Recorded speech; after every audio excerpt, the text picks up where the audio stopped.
Hello friends, तो आज हम जो है एसडीजी गोल्स के बारे में पढ़ते हैं। ठीक है, तो मैं से पढ़ रही थी, इनको मतलब टिप्स पे याद ही करना है। तो टोटल हमारे कितने गोल्स हैं? 17 गोल्स हैं। ठीक है, तो मैंने इसको कैसे किया है, डिवाइड किया है मैंने। पहले 6, फिर 6, फिर हमारे 5। तो स्टार्टिंग के जो है वो मैंने इस तरीके से किए थे कि मतलब वो बेसिक चीज़ें, बेसिक क्या क्या चीज़ें होती हैं। तो सबसे नंबर 1 पे है हमारा नो पॉवर्टी। ठीक है, फिर उसके बाद ज़ीरो हंगर। थर्ड नंबर पे फिर क्या होगा, जब हमारे पास खाना भी होगा, हमारे पास गरीबी भी नहीं होगी, तो हम क्या करेंगे, हमारी हेल्थ कैसी होगी, अच्छी होगी। तो good health and wellbeing third हो गया। फोर्थ होगा हमारा फिर क्वालिटी एजुकेशन। हमें एजुकेशन अच्छी तभी मिल सकती है जब हमारे पास पैसे होंगे, हमारे पास खाने के लिए सब चीज़ें होंगी। ठीक है, हमारी हेल्थ अच्छी होगी तभी हम पढ़ाई कर सकते हैं, तो क्वालिटी एजुकेशन। फिफ्थ नंबर पे आ जाएगा जेंडर इक्वालिटी, मतलब 5 इक्वालिटी इस तरीके से याद करना है। ठीक है, 5 इक्वालिटी, जैसे कुछ चीज़ें तो मतलब रट लो, जैसे कि कहते हैं।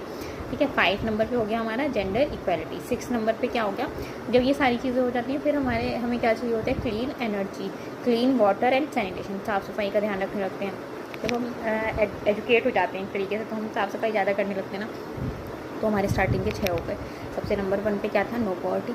सेकंड पे क्या था, ज़ीरो हंगर। थर्ड पे क्या था, good health and wellbeing. Fourth पे क्या था, क्वालिटी एजुकेशन। 5 पे क्या था, जेंडर इक्वालिटी। और 6 पे क्या था, clean water and sanitation. Starting के 6 हो गए।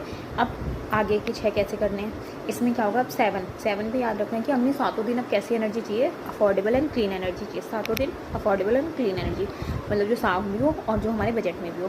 तो गोल नंबर 7 कौन सा हो गया, अफोर्डेबल एंड क्लीन एनर्जी। अब जब ये सारी चीज़ हो गई, हम पढ़ भी लिए, हमारे पास मतलब सैनिटेशन, वाटर, सब चीज़ हो गई, एनर्जी हो गई, तो हमें क्या चाहिए, हमें काम चाहिए, डिसेंट वर्क। तो गोल नंबर 8 क्या हो गया, डिसेंट वर्क। उससे हमारी क्या होगी, economic growth. Decent work, economic growth. अब उसके बाद आता है गोल नंबर 9। 9 को ऐसे याद करना है, 9 में क्या होता है, NI 9 की स्पेलिंग होती है, तो आई से ट्रिपल आई याद रखने।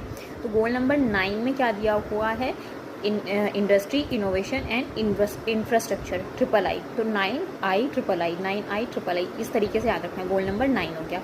फिर 10 में क्या है, 10 में फिर से आ जाए, देखो 5 में क्या था, जेंडर इक्वालिटी था। ठीक है, जेंडर इक्वालिटी था, उसका दुगुना क्या है, 10। तो 10 में क्या करते हो, रिड्यूस्ड इनइक्वालिटी को बिल्कुल कम कर देना है। ठीक है, अब 11 की बात आती है। गोल नंबर 11 क्या है, 1111। तो इसको याद करना है, 1111 CC मतलब सस्टेनेबल कम्युनिटीज़ एंड सिटीज़। ठीक है, 11 में क्या होगा, सस्टेनेबल कम्युनिटी एंड सिटीज़, ये हो गया।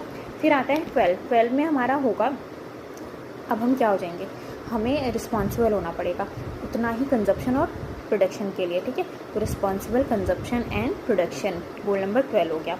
ये हमारे लास्ट के मतलब 6